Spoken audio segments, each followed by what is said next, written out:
what it would be like if you could not see, hear, or speak? When I was born, the light bulb, the zipper, and the bicycle were brand new inventions. Sadly, I did not know what any of those things were, not the word or the meaning. There just was not much assistance for people like me, especially where I lived.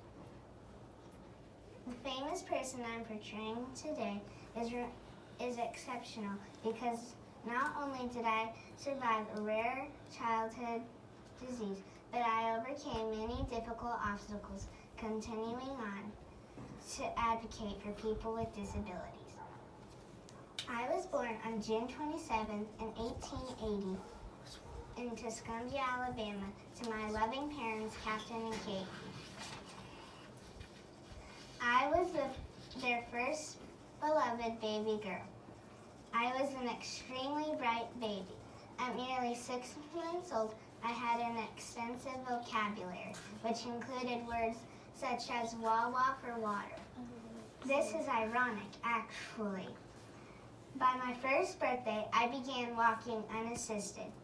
But at 19 months old, I developed a rare and unknown illness. The doctor stated I would not live. Sadly, I became deaf-blind. My whole world transformed, which was not for the better. My beautiful world went dark. Because my world felt colorless and void, I was constantly frustrated and exceedingly bitter and ill-tempered.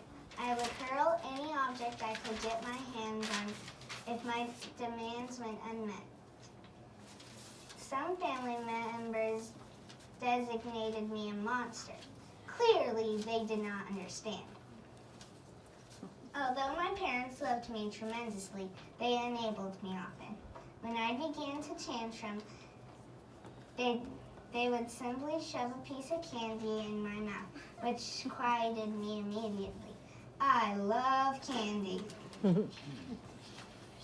Although my parents were heartbroken due to my condition, they never gave up hope. They scheduled a meeting with Alexander Graham Bell. He's a brilliant man who invented the telephone, but he also worked tirelessly at helping the deaf.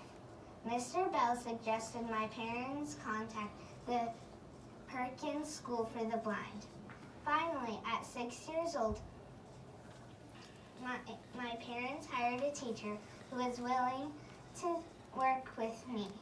Her name was Anne Sullivan. She changed my life. Annie was an orphan who was also seeing impaired. She had 3 grueling eye surgeries to help her see. We began lessons immediately.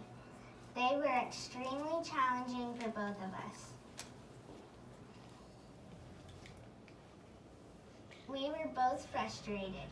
Annie attempted to teach me the alphabet manually. What I didn't realize for quite some time was that the motions Annie was doing in my hand, those were the letters, and the letters became words, and words had meaning. One day at the fountain, it clicked. W-A-T-E-R, water. Excitedly, I learned 30 new words in an hour. From that point on, I never stopped learning. By the time I was 8 years old, I spoke again. I proclaimed, I am not dumb now. Although my voice was not clear, and it did bother me somewhat, I was quite proud of my tremendous accomplishment, and so was Annie.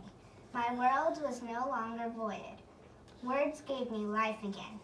In 1894, Annie and I went to New York City so that I could attend school for the first time.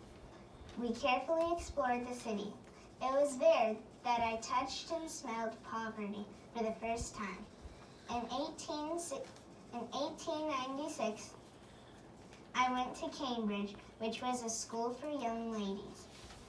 I met many sweet friends there and worked ridiculously hard. However, my ultimate dream was to attend Harvard.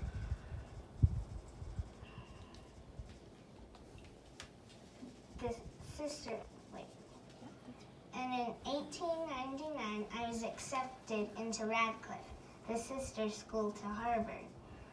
Very few women attended college in the early 1900s, and no deafblind person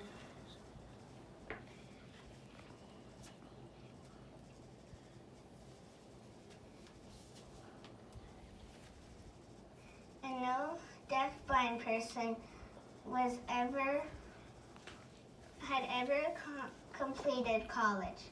The dean at Radcliffe required me to wait a whole year. Waiting was excruciating. I worked diligently at Radcliffe, always keeping my goal as top of mind. Annie translated books for me because most of them were not written in Braille. I also learned to speak French and German, a massive feat. In 1903, I published my first book, Story of My Life, the first of 14 books. And a year later, I graduated from college with honors. I was the first deafblind person to ever achieve a college diploma. My life was beautiful and full of adventure, despite my initial setbacks. I started in a film called Deliverance, toured in vaudeville, and began working for the American Foundation for the Blind. I visited 49 countries advocating for the disabled.